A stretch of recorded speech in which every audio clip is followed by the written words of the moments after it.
Hello everyone, my name's Adam Repos-Vox and I'm doing something a little different today. I haven't done a whole lot of unboxings on the channel in the past year or so, as I felt they're not the content that you're really here for, and it's not the place where I can provide the best possible quality content for you guys. However, I have a lot that I'm going to be taking in for a couple projects here that I'm really excited to show you guys. So this is going to be part one to a couple of products, and I'm gonna go ahead and unbox all the stuff that I got in the mail the past couple days to show you what's going into it, and then you can see more about it in the coming videos. And you guys can let me know by liking the video and commenting down below whether this is something you'd like to see more of, as I get a lot of stuff in at once that I could just do these big unboxings for, or whether or not you'd rather just wait for the review. And yes, I know Ed from TechSource is doing a similar video. Mine's gonna hopefully be a little bit different because I'm not trying to copy him by any means. I'm simply trying to provide a little bit more context for some of the projects I'm gonna be working on for those who are actually interested. And so it's not a, hey cool, let's unbox it and that's it like his is. I'm gonna explain to you what these projects are going to be. And like I said, there is basically two different projects going into this. So we've got a couple different things here. I'm gonna pull them out and we'll go through what they are. Set one here is purely for fun, and I've got to find something else that goes with it first as well. But I've got here, well, let's open this up and you'll see where this is going, potentially. So in this first little envelope here, we have a Dazzle, one of the original capture cards to ever really exist on a consumer level, and one of the first ones that people actually used for YouTube. It is standard definition. It has composite and S-video here, white, red, S-video in yellow, and connects via USB 2.0 and records to a fairly low resolution. And along with that, we have the software and guides that goes with it. But then the second product here is a HDMI to composite video and S-video converter box. Not composite upscaled to HDMI, HDMI down converted to composite. Why on earth would I want such a maddening product? For the Dazzle. Now here you see it is from View HD. I've used a couple of these. It's just a cheap little one off Amazon. Has a couple rubber feet on the bottom. I don't know if this is an indicator light on the front here.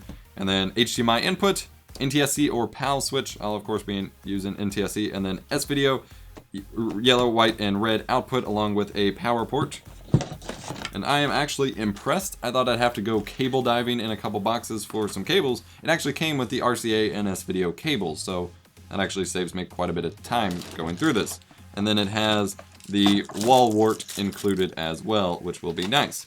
So what am I going to use this for? Basically making fun of YouTubers of old, because there were so many people who had Dazzles and used these Dazzles to record their Xbox 360 and PS3 from standard definition and upscale it to 1080p.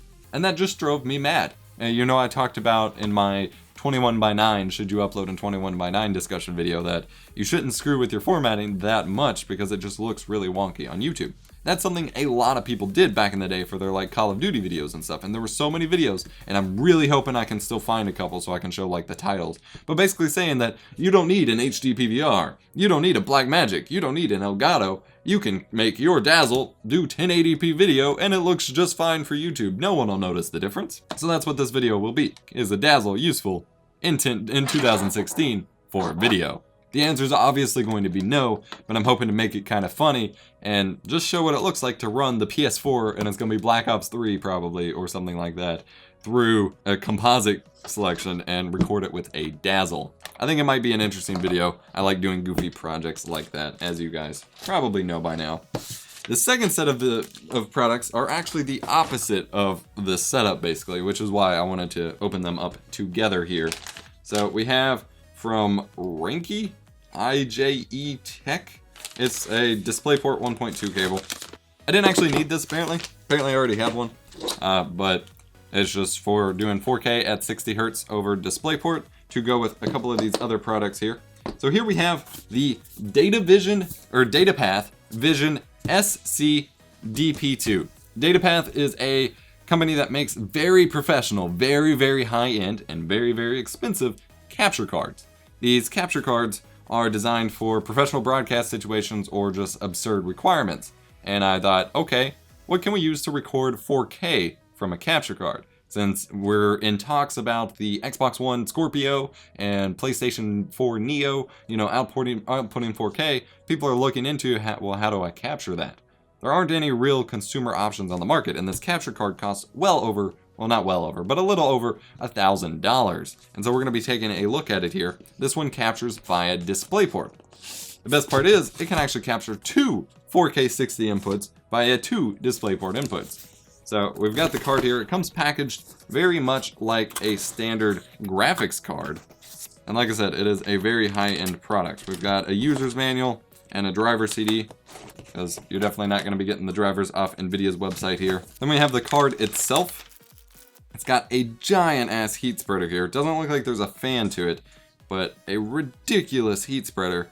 PCIe 4X slot, not 1X or 16X. And then those dual DisplayPort inputs. There's the two DisplayPort inputs. Giant heatsink to keep it cool. A PCIe 4X slot, which I just cleared out a slot for by having to get rid of my RAID card. The heat fins do look a little bent here to fit into place. That's how it arrived. Hopefully that's okay. There's the back PCB for it. Gotta be very careful with it. Like I said, this thing costs more than my first car, to put that in perspective. But they make these cards aren't for your average consumer. They're for very specific high-end uses. But from what I've been able to tell, anyone who's actually had a serious use for these cards and used them have been very, very happy with them, because they're for those specific situations. And then to go with it, I have this DisplayPort splitter. It took me a while to find, or to make sure that this did what I want, because HDMI splitters are very common and they're very simple. You have one HDMI input and then it spits out the same image to two different outputs. This one works a little bit differently.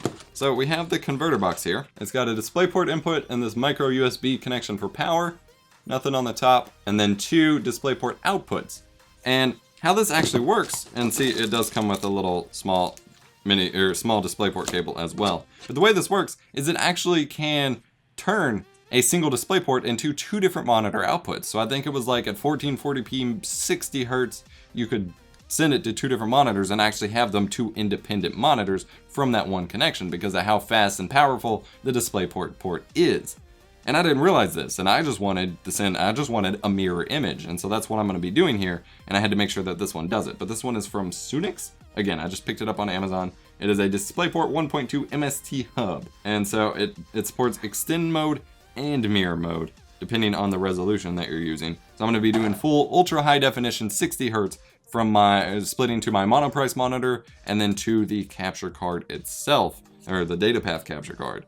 And so we're going to be doing a really cool project looking at recording 4K from various inputs for a dedicated streaming rig or whatever. Because obviously how I record 4K is either with OBS or Shadowplay, because Shadowplay has no performance impact and I've got OBS set up to actually use Shadowplay in that regard. But if you have a dedicated streaming or recording box, but you want to stream or record your main 4K monitor, or you have a PlayStation 4 Neo or an Xbox One Scorpio, that's going to be how you do it, at least at the moment, because there's nothing that can really support it. This is an internal card because of the bandwidth required for that resolution. So this will be a pretty cool project, and like I said, pretty much the exact opposite of recording with a freaking Dazzle. So I'm excited to jump into these. Post-production Epos jumping in here just to let you know that this actually arrived the very next day after recording it, so I wanted to go ahead and include it within this video. This is the AVIO 4K, which is a 4K capable capture card from Epiphan, who I've made videos of capture devices from in the past. Now, this is a slightly different capture card as it does not record 4K 60, but is more intended for capturing 4K directly from cameras. I don't actually have a camera to test this, so it will certainly be an interesting review process, but I wanted to go ahead and throw the unboxing of the capture card in here since it goes with the other devices in this video. It comes pretty standard for their capture cards. You get the AVIO 4K itself, which is about the same form factor as the other devices, although it has a lot more venting than the original HD, I do believe. You get a USB 3.0 cable and an HDMI cable. Fairly straightforward, but I'm excited to test it out, so be on the lookout for that review as well. Let me know if you enjoyed this kind of video, if you'd like to see more of them, because I always have a lot of stuff coming in, and I pretty much skip unboxings altogether these days. Let me know in the comments below if you like it. Smash the like button if you did. Don't forget to subscribe if you're new here for more awesome tech content, tech educational content, tech reviews, things like that, and I will catch you in the next video.